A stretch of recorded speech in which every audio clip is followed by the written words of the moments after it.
You sicken me. And Edward Chen should be fired. Introducing his wife and his mother-in-law at the Washington Correspondents Dinner? I'm really glad I didn't go because I would have been arrested. When that incompetent moron got up there and did this, I would have jumped up and said, get off the stage. This is not a high school, you double-talking stooge, you. Get off there. What are you doing there? They would have thrown me out. So I'm glad I didn't go to the Washington Correspondents' Dinner. I'm glad that all the leftists sat there like the schmucks that they are. Listen to this putz, but before you listen, I want you to know who you're listening to. You are listening to a moron who is the head of the Washington so-called Correspondents Association, who gets up there and he thanks his mother-in-law, his mother, and his wife in front of the entire world. And then he says we have a lot of awards to give today to the wonderful American press corps who keeps the government on its toes. It was something out of the ex-Soviet Union or out of Hitler Germany where the press is totally cowed and totally owned by the government. I have never seen anything like this in my life. Listen to Putz Edward Chen. Good evening again. Thank you all for coming. Everybody in this room is very special tonight as far as I'm concerned. There are just three special women in this audience whose love and support I feel every single day. And I'd like to just acknowledge Helen Ferguson of Sterling, Virginia, my mother-in-law, Nancy Chen of Portland, Oregon, my mother, and my darling wife, Meredith, who is the light of my life and with whom I'll be celebrating a 35th anniversary this year. Thank you all. Shut up, you loser, you.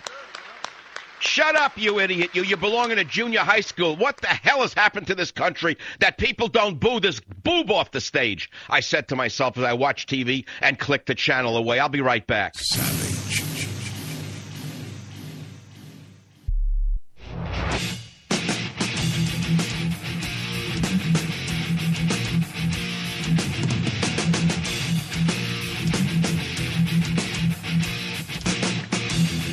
So the U.S. Fifth Fleet is buzzed by an Iranian spy plane, not 900 meters over the aircraft carrier, not more than 250 meters away. And we learn that the aircraft carrier personnel are not allowed to fire at the plane. This is a restraining order against our military. We have learned that our military is under orders not to take any action, not to open fire against Iranian naval or air units without first obtaining permission directly from some pacifist flack in Washington, D.C. The Iranian spy plane was 10 seconds away from flying directly over the USS Eisenhower and could easily have been shot down. To try and explain this incident, U.S. naval sources double-talked and said the Iranian plane was unarmed. But that was not enough for our allies who are fuming. They say it was the first time that an Iranian spy plane was allowed to fly so close to an American aircraft carrier without a U.S. response. And the fact of the matter is, we are at war. The fact of the matter is, the head of the snake of the enemy is in New York City as I speak, and the government does nothing. This incompetent government is conducting a war on the citizens of the United States of America, not a war on our enemies domestic and abroad. Let's look at Louisiana. Where is FEMA? Now, I want to ask you something. Where would the media be today if this had happened while George Bush were president? Tell me what the vermin in the media would be screaming and saying today. Tell me what Edward Chen, the bumbler, would be saying today. Tell me what ABC, CBS, NBC, CNN, and the rest of the pack of useless idiots would be saying today if Bush were there and the oil was approaching the coast and there was no FEMA. Tell me what they'd be saying about Bush and Republicans. Tell me if all of the radical, useless filmmakers who got degrees out of NYU in filmmaking and got money from the government to suddenly become greatly bespectable, great intellectual filmmakers like Spike Lee, another great genius. Tell me if he'd be doing a movie about Katrina if it wasn't Bush.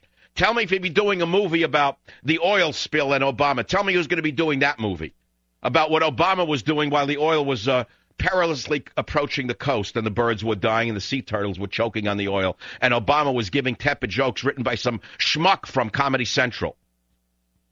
Tell me what the movie would look like. The movie would be produced already and it would be out there in the theaters. But apparently Obama can get away with virtually anything. Virtually anything. Josh in Las Vegas, welcome to the Savage Nation. Hi, thank you, Mr. Savage. I think you're a great American. I think you're the only media that is... Let's start with it. Never use the phrase great American. I'm not the wall banger. He likes those kinds of phrases. I don't. What's on your mind? I think the media is betraying each and every American. They're not telling us what's going on. Hold on. We know that. So what's the point of your call? Tell me something new or ask me something you don't know. Why are they doing this? Why is the greatest threat to America since Hitler is in this country, and all they want to talk about is who's cheated on who slept with who in the news. What you're asking me is how did the American press fall to this low level? Yes, exactly, and why won't they let us know? You don't have to go any further than the people who run the journalism schools. They control the journalism schools very, very tightly. I know who they are. There's only a few journalism schools in America. They're all controlled by William Ayers lookalikes. They're all controlled by William Ayers' psychic cousins. They're all controlled by the very same far-left radical gatekeepers who are now controlling the United States of America. This gang is this far away from total and absolute power over every American for the rest of your existence. This gang is a breath away from absolute and total power. This gang now has the press, now has the executive, now has Congress. The only thing this gang doesn't control is the Supreme Court, but you watch what's coming. You watch what this man does as he packs the lower courts and the courts going right up to the Supreme Court. You watch what this man is trying to do. You watch what this suspicious imposter does to this country. You wait and see.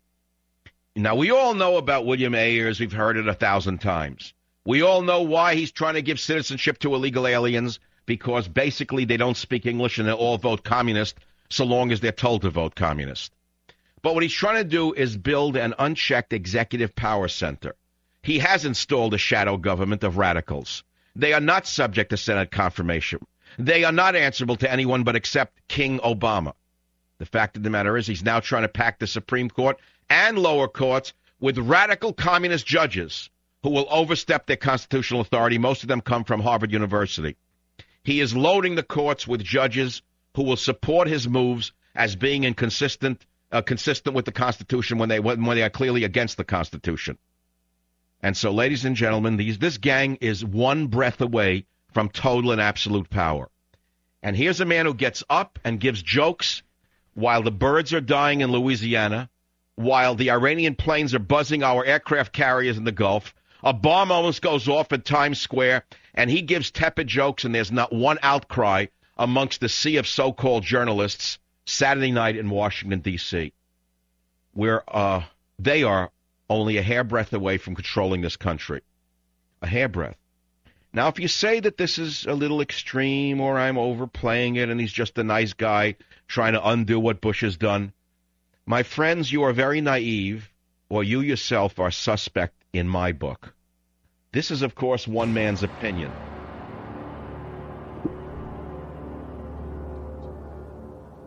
Savage.